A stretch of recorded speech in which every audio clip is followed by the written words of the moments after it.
Without further ado, I'd love to introduce our fearless leader, though I think that was applied to a certain dictator at one time.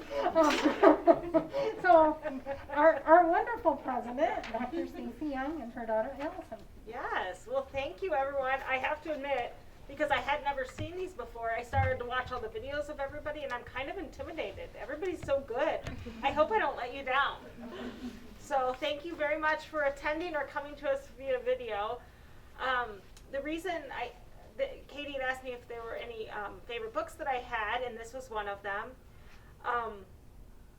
I think the reason that it's one of my favorite books is I read it around 2013 when it first came out, and Allison was about 10 then. And it impacted me because it talks a lot about how we raise our children and some of the things that we do to girls that perhaps inadvertently push them down. And so I always think about that book. Like, for example, if someone is bossy, we tend to call that a negative characteristic, yet in this book it talks about the fact that being bossy can actually be a strength and has some positive attributes, but yet we have a negative connotation, and we often attribute being bossy to girls.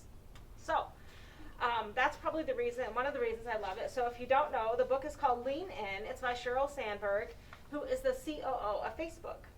And of course, back in 2012, when she wrote this book, Facebook is still a pretty big deal, and she had just been hired by Facebook. So it's kind of interesting. She has a lot of great stories in her book about her career. She worked at Google also. So we all know and love Google. So today I'm lucky enough to have Allison with me. I also want to emphasize, and they talk about the word being a feminist in this book and how it has a negative connotation. That's probably why I sit here and tell you I don't consider myself a feminist. In fact, when I think of women, I think we need to be strong about our strengths and the things that make us different from men. A lot of times, a lot of women, and I know I'm about to stereotype a little bit, but a lot of times we say women are better planners than men are. Not always, just some women tend to be. Why don't we highlight those things and use those as a strength instead of putting them down? So I don't like to consider myself a feminist. I also don't believe in the glass ceiling. We're going to talk a little bit about this in a few minutes, but and I've been teaching management for years, and of course they always talk about the glass ceiling in management textbooks. The reason I don't believe in it is because if all of us start our careers here, and as we go up in our careers, say you're climbing the ladder, and she debunks the ladder later on in this book, but as you climb the ladder, women oftentimes step out to have children, and sometimes they stay home then. Meanwhile, their male counterparts are continuing to climb up the ladder. Is it fair that when this person comes back in that they get moved up here when they haven't done the things to move up? Because, some women can stay home for 5, 10 years. And so I don't believe that there's a glass ceiling. Now, what I do believe is that we don't have enough women in those leadership roles. And what this book talks about is giving women more opportunities. As companies, we should be providing women more opportunities so they don't feel like they have to step out all the time. Because often we feel like we have to step out because we can't do both. So I'm thinking about Madison and Jeanette and Allison, who are younger in their careers. Heather falls in this category too, and we wouldn't want to put them off and think that they could not do it all. And so we're going to talk about that in a few minutes. So I also will tell you I worked for my first 10 years of my career. I worked in a male-dominated field. And I remember often going on business trips where there would be 10 people going, and I would be the only female. So it was amazing to me, actually, when I came into education. There's a lot more females in education, and that's a wonderful change. In fact, here at the college, our executive team is made up mostly of females, which is just fabulous. So I actually went through the book again and kind of highlighted some points out of it. One of them is that there is that gap. While more women are not ending up at the top like they should, because women tend to carry the burden of raising children, doing the housework, and working, where men don't typically do that. Women also often choose to step out because they can't do it all, or they don't feel like they can. Data is showing us, and this is sad, because data shows us that girls tend to outperform boys in the classroom. Career progression depends on advocating for yourself and taking risk, and these are two traits that women don't often, I shouldn't say don't often have, but sometimes they don't have. Data has showed us that women tend, if we are filling out a survey or trying to talk about our achievements, men are going to talk about those more, about themselves, than women are going to talk about ours. We also tend to rate ourselves lower on a self-evaluation than a man would.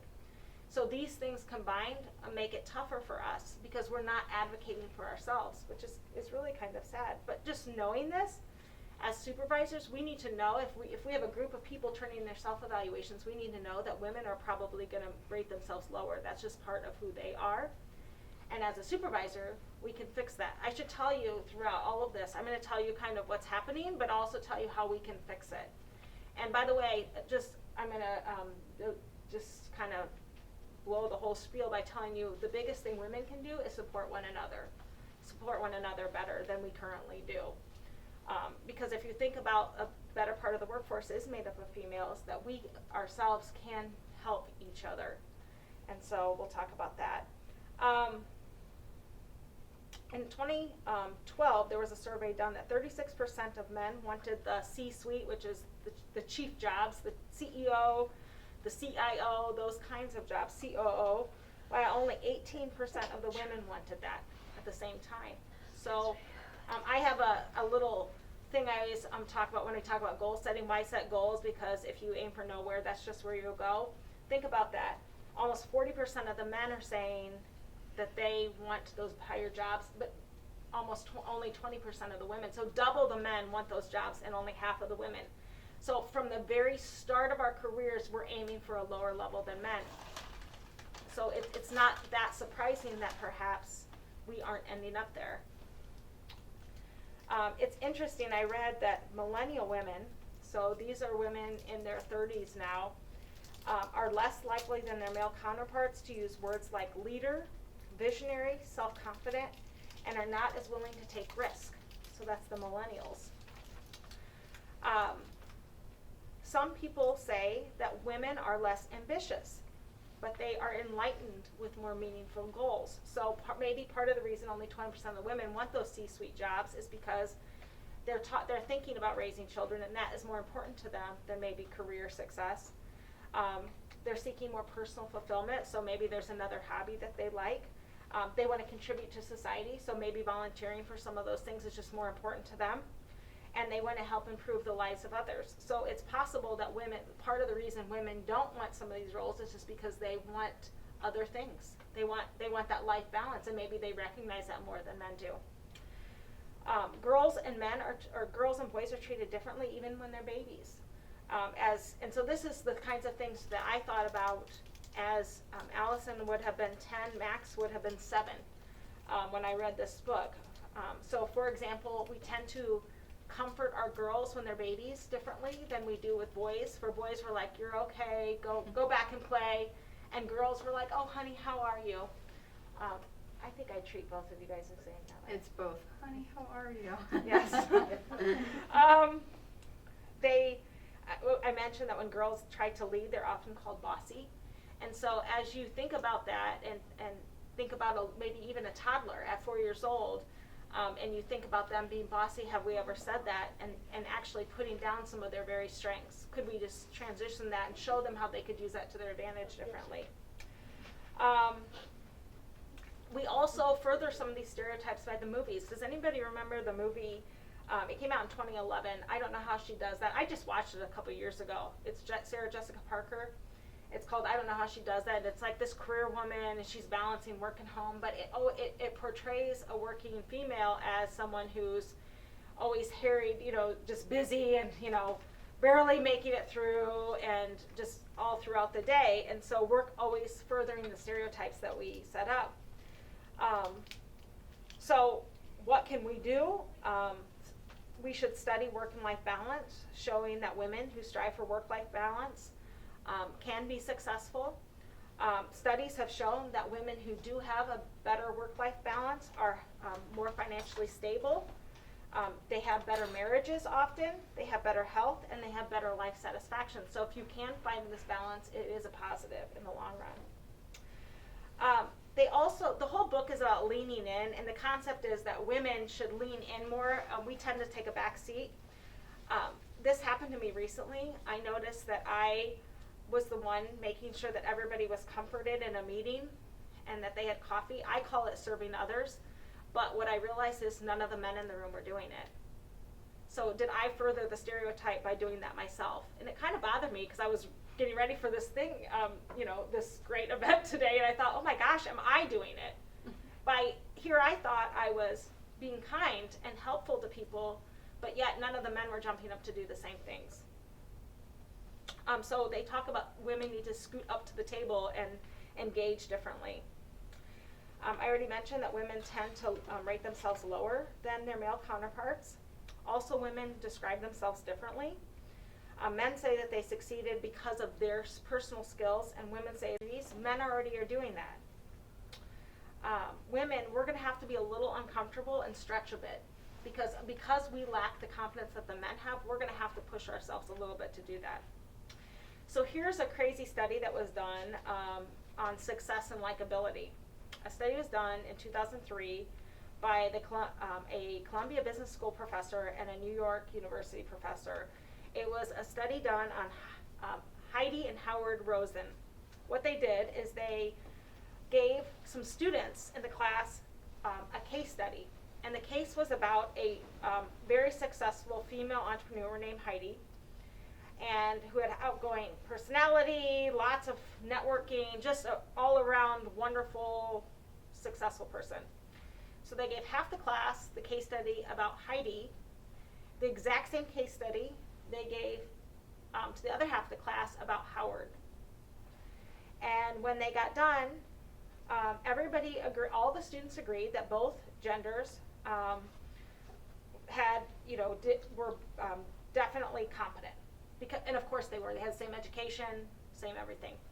But when it came to likability, they said that Howard came across as an appealing colleague, while Heidi came across as someone that was selfish and not someone you would want to work for. And so what they said was their study, and other studies have been done like this, that success and likability are positively correlated for men and negatively correlated for women.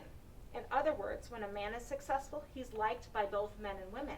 When a woman is successful, both genders like her less.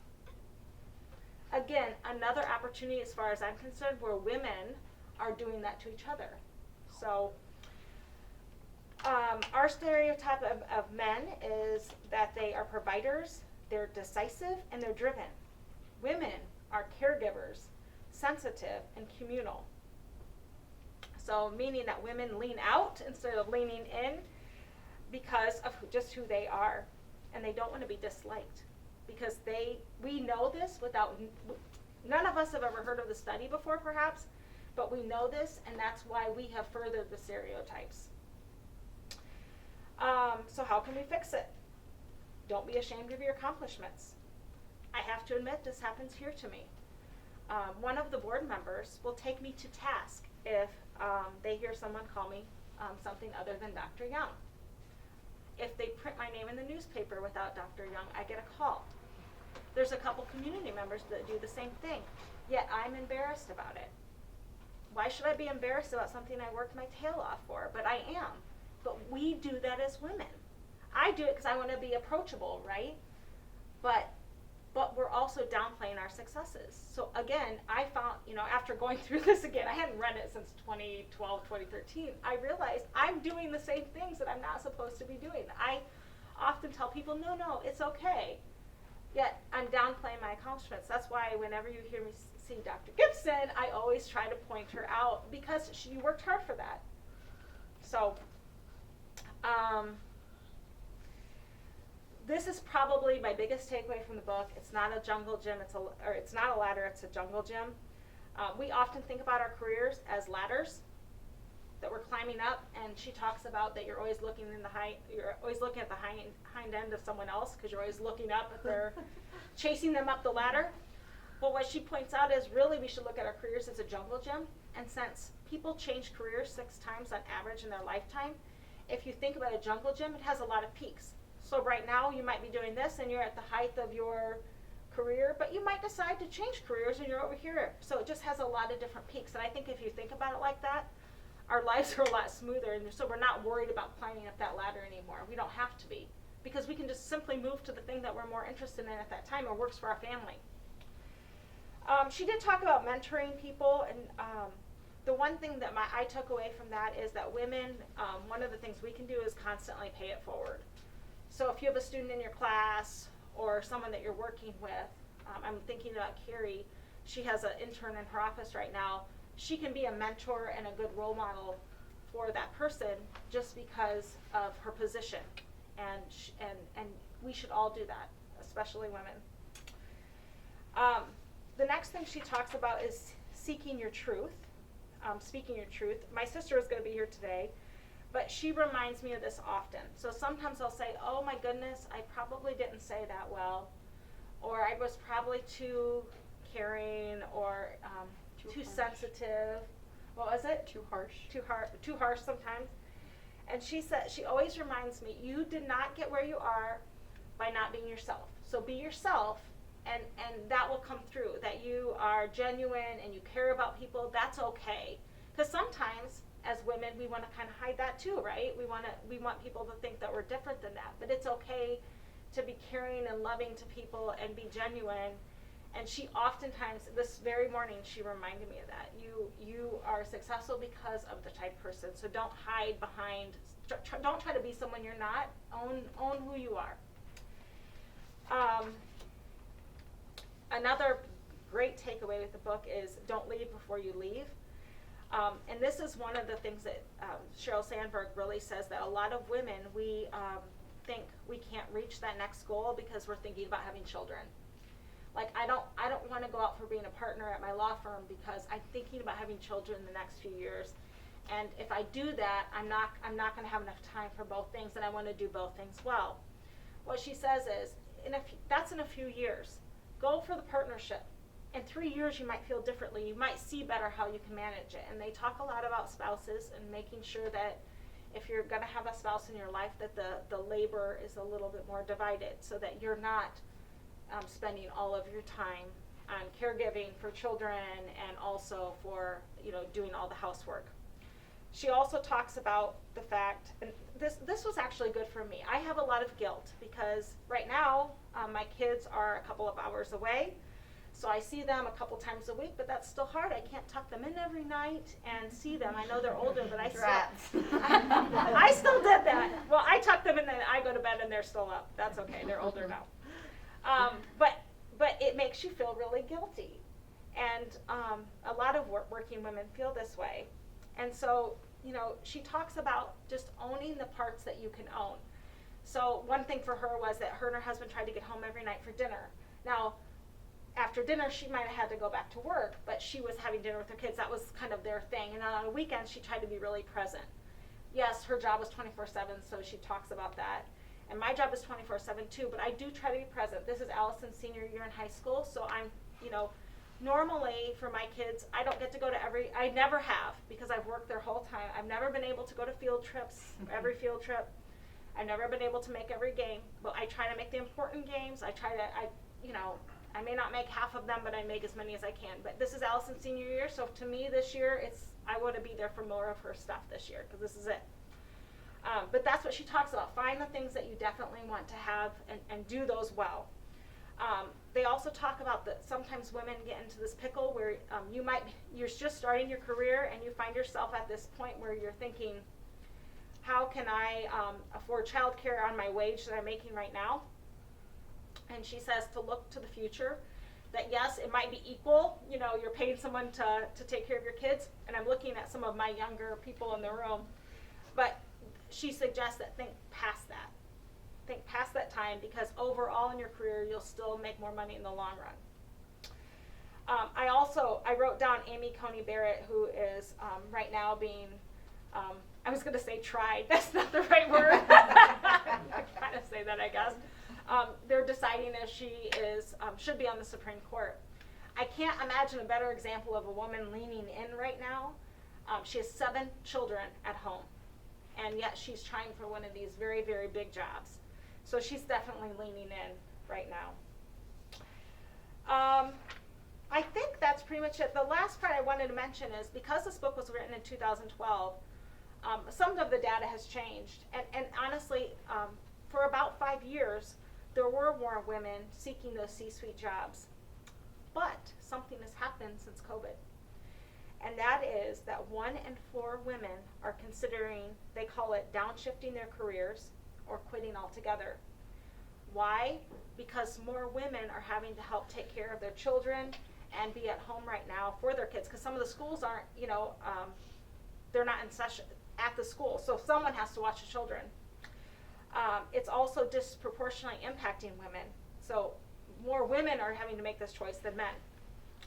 And although we were seeing that progress, now it's not the case. And they're really worried about this. Get this.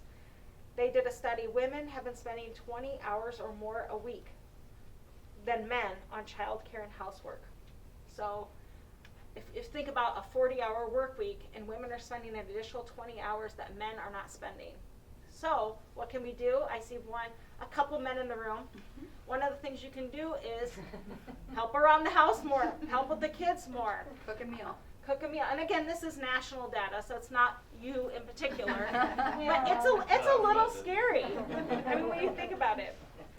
At the end of all of this, I will just say that what I came back to is after reading all of this and what companies could do to make sure that we're empowering women and feeling like they could step out to have children and come back, and that we would have flexible schedules, because that's one of the things we could do right now is that companies can make sure that they understand that women are being pulled in a lot of different directions, especially during COVID. Is that my motto of staying humble and being kind to all people continues to be a really solid model. And so when people come to me and say, hey, I need to jet out early today because I have to go pick up my kids, or I have to be home, they're homeschooling and they're struggling, we need to be sensitive to that right now. So knowing that Allison's going to be here for a college visit today, I thought I would ask her, and I was a little afraid what her answer would be. Because I, like many women, have felt guilt that I worked outside of the home as she grew up. I basically wanted to ask you, Allison, my first question, have I totally screwed you up? It's interesting because I grew up, and as a kid, you don't truly understand what your mom does or what your dad does for an occupation. Usually you get small perks, like I remember going to visit and getting cool treats in her office, and my dad the same, he'd give out Hot Wheels. But as I get older, I've realized how her position has truly impacted me and benefited me for life. So, for example, today, I wouldn't get to do this if she didn't work. It's given me so many opportunities to grow my own strengths and show those throughout my school year, and as I grow up, it shows me what I want to do with my kids. So no, you have not screwed me up. Phew! We agree. I was worried.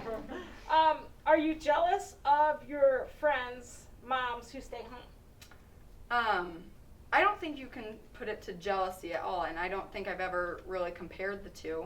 I think both kids get a different benefit, and it's a different kind of benefit, because my mom working, I have kind of grown my own networking skills from hers, so I've kind of got those passed down to me, where kids at home get whatever their mom focuses on, whether it's hobbies, they're learning that skill trait. So we benefit in different ways, and you can't really measure the two. My last question to you is, do you want to stay at home with your kids, or do you want to work, or are you going to do a hybrid model? I think looking at my life as a 17-year-old now and looking out to the future, I definitely want to establish my career first before thinking about settling down. I really want to know myself, what I like about working in a career place or working at home, whether it's in a beautiful warm city or a cold place like Greenville, Michigan. But I think at some point I'll want to stick around for my kids, and I don't know if that means staying at home or being a hybrid, but I know I will like to have a working job and an established career for that. Okay. Well, thank you. Oh Thank my you very gosh, much for that being was here today. Excellent. And does anybody have any questions for either Stacy or Allison? No? Can we ask anything? Yes. Yes, you may. Did you decide to consciously have children even though you wanted to have a career? Yes. I mean, Yeah. cause, That's a good question. I mean, That's a good question. Yep. I Yeah. consciously decided kind of not to, and there's a lot of pressure against that. Yeah, they talk about that in the book a little bit. I mean, I don't It's- get the questions now, cause I'm old. Yeah, Michelle, she didn't put us in the But when I young was career. in my 20s and 30s, it was often like, when are you gonna have kids? Yeah. It's Not if, scary. just There's a when. stereotype right there. Yep, It's scary but- to think that you have to have kids to be successful. And Yeah. right there. So, it's not it. but here's it. As women, we were probably the ones asking you that. Maybe not Yeah. every time, but often it's women who are asking, and maybe that's one of the things we can do better at about being more sensitive to that. Yeah. So. We may ask though, because we are curious about that choice, and would that have Yeah. worked for us even? And so you answer in confidence Yeah. and say, no, the choice that I've made is Right. this Yeah. and That's right. why. That is So- very right. I like Yeah, that. I like I've that, practiced- Carrie. I practiced with my Lean friends for into, that. own your decision, right? Lean into it, own that, and say, I'm good with this. Yep. I mean, yeah. You're surrounded by kids. I knew I only wanted two. I knew I didn't want to have Yeah. a lot of children because I knew that would be harder. Yeah. And you know, one of the things she talks about is making sure that you do have a support. I had a great support system. My twin, who was here a little bit ago, we had our kids at the same time, and Tracy retired for 8 years. That was something she wanted to do. My kids got the benefit of having someone who is almost exactly like me, and she That's had scary. my kids and her kids at home at the same time. So my kids didn't ever have a babysitter until they were, because it was always Tracy. Yeah. So if I didn't have Tracy, that decision would have been really hard. Allison, has your mom ever told you, or other women told you it's okay if you decide not to have kids? Yeah, and my dad's talked about it because as I look into what I want to go into, he's pointed out these amazing careers that you won't have time, and he's like, it's okay. You can go out and travel the world and then come back and then decide if you want to have kids, because there's so many options now, even if you have kids or adopt. So there's just so many different ways to do everything nowadays that it's kind of like an endless, the sky's the limit. Good questions, Michelle. Oh, my God. Anybody else? Well, thank you very much.